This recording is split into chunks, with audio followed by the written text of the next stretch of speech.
Israeli অবরোধ ও দফায় দফায় বোমা হামলায় গাজার পরিবহন ব্যবস্থা ধ্বংস হয়ে গেছে। ধ্বংসস্তূপ ঘেরা শহরের পশ্চিমে আল রাশিদ সড়কে ঘোড়ার গাড়ি, ঠেলা গাড়ি ও ৩ চাকার মোটরযানে এখন চলাচলের একমাত্র ভরসা। ধ্বংস হয়ে যাওয়া ভবনের পাশে দাঁড়িয়ে থাকা অস্থায়ী তাঁবুগুলোর পাশ দিয়ে ধীরে ধীরে এগিয়ে যাচ্ছে ভাঙাচোরা গাড়িতে টানা কার্ট।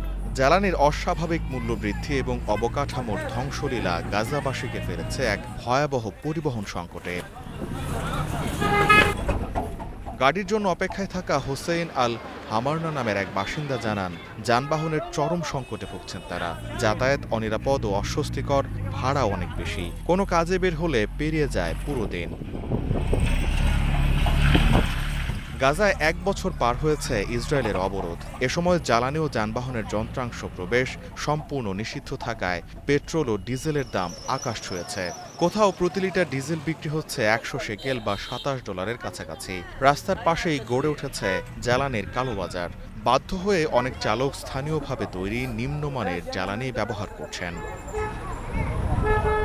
গাজার একজন যানবাহন চালক আবদেল করিম আবু আসি তিনি বলেন, টিকে থাকাটাই এখন আসল কথা।